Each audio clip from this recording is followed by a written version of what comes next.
Carma Spence, author of Public Speaking Superpowers, with this week's video tip. Shh. Today, I'm going to let you in on a little secret. Guess what? Every public speaker makes mistakes. We have bloopers. We have flubs. I make mistakes.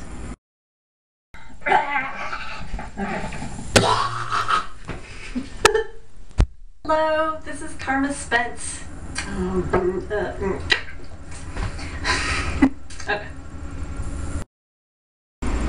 Even the President of the United States makes mistakes. As our economy added another 20, to say that, they say that doing that will work. Let's start it. Also, I will also visit Chile. I will also visit Chile. Okay, let's try that again. But do you know what sets apart the professional speaker from the person who just can't seem to get it? It's how they handle their mistakes. You're going to make mistakes. There are going to be interruptions. There are going to be times when you go, oh, I have no idea what I'm about to say. And it's in those moments and how you handle those moments that really show you the professional that you can be. For example, this past weekend at my Toastmasters group, there were two first-time speakers, and both of them did something that was really wonderful and showed that they had potential as public. See what I mean? Public speakers. The first one was giving his speech, and every once in a while he would pause and let it be silent. And if you were really looking, you could tell he was kind of searching for the next words. But if you weren't, it was like he owned those silences, like they were there on purpose. And so if you get to a point like that where you're not sure what you're going to say next, pause. And don't draw attention to the pause. Just own that silence. Stand in your power while you gather your thoughts. And people will just think you're pausing for effect. The other speaker had tons of interruptions. I felt so bad for her. Someone's phone kept ringing, which, by the way, no matter how many times you say, please turn off your phones, someone will forget or not do it, and guess what? Their phone will ring while you're speaking. Also during her speech, a waiter came in and said, who has the breakfast bagel?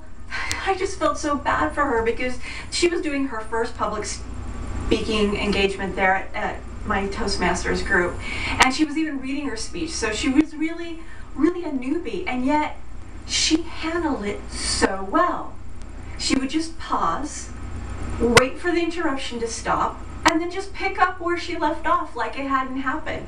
I was so impressed with her because I've seen many speakers get all flustered and start umming and ahhing or losing their place, or just really being thrown off track, and yet she stayed the course. Basically what I'm saying here is it's how you handle these little bloopers that will make your speech effective or not. You just don't let them fluster you. Just move on.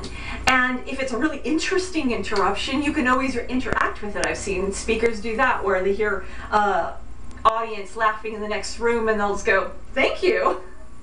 And basically just take it all in stride. Because you know what? Your audience is rooting for you. And they're not going to hold it against you if interruptions happen, if you forget your word for a moment. They're just going to be there in your corner listening for what your message truly is. If you would like your question about public speaking answered in a future video, just follow these instructions. Get your question about public speaking answered in a future video. You can post a comment on this blog post below. You can submit a video response to this or any video in this series. Or you can leave me a voicemail message at 815-642-4092. And remember to mention your website so you can get some link love in return. I hope you enjoyed this week's video tip. This is Carma Spence, author of Public Speaking Superpowers, saying stay tuned till next week.